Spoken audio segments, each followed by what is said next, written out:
Hello guys, welcome to this video where we are going to understand what query folding is in Power BI and how Power BI makes data refreshes faster by using your database smartly. So what is query folding? So query folding is equal to Power BI pushing data transformations back to the data source. Instead of doing work locally, Power BI asks the database to do it, which results in faster refresh and less data transfer.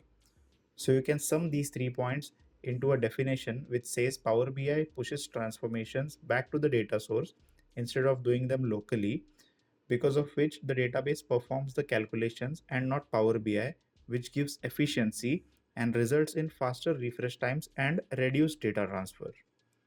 Let's move on to the next slide. Why we need query folding? So we need query folding because it reduces amount of data transferred, because only the necessary records come from the source, because all the other transformations which were heavy are done from on the server side. So the next point says improves refresh performance.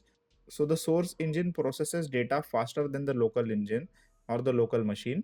It improves refresh performance.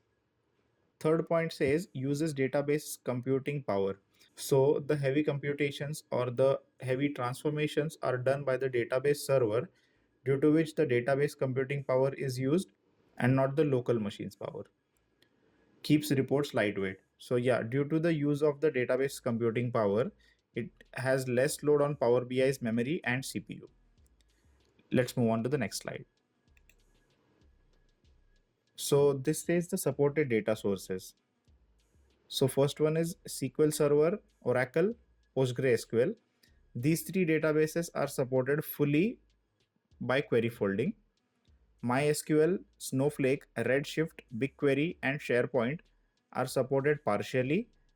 Excel, CSV, JSON, and Web APIs are not supported by query folding. So basically, you can say that if your data source speaks SQL, folding probably works. Let's move on to the next slide. So how query folding works step by step.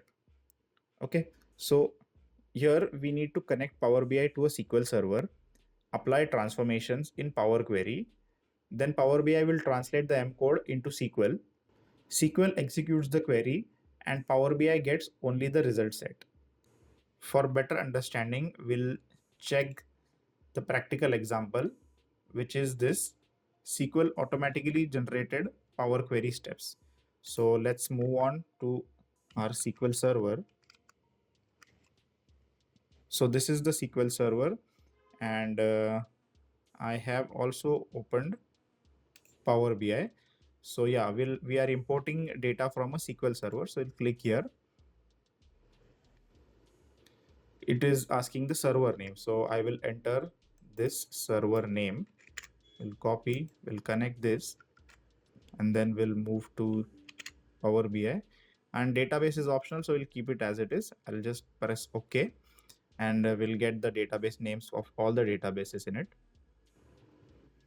Okay, here as you can see, we have all these databases, and for this database project, we'll go with the customers data. So here you can transform the data or load the data. So I will click on transform data because we have to perform the transformations in Power Query. So this is the Power Query editor, and here on the right side you can see the applied steps. Okay, so we'll refresh it once. Okay, so we'll select both of these, and I will create a new column which says merge columns, and we'll use a separator, custom separator, space hyphen space, and the new column name will be city hyphen country. We'll press OK, and we'll get this city hyphen country. So this data transformation has happened now, and it is showing in the applied steps. So this is inserted merged column. We'll right click on this and we'll view native query. So the M language which merges these columns is shown here as a SQL query. So if we copy this SQL query in our SQL, 1 second. We'll just go to the SQL server now. Okay, we'll have a new query. We will use project database. Okay, select star from customers. Okay, so this was the main table which we imported in Power BI. And now I'll just run the query which Power BI is showing us. Yeah.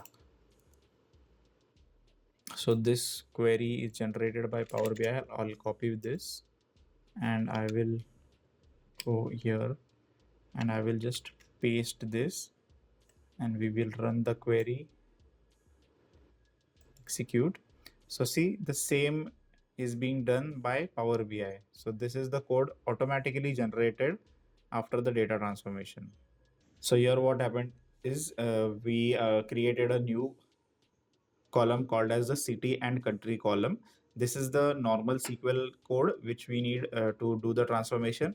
But using Power Query, we applied few steps using the GUI in Power BI and completed the steps easily. So all the logic is handled inside SQL Server to give a complete query folding. So let's move on to the next slide.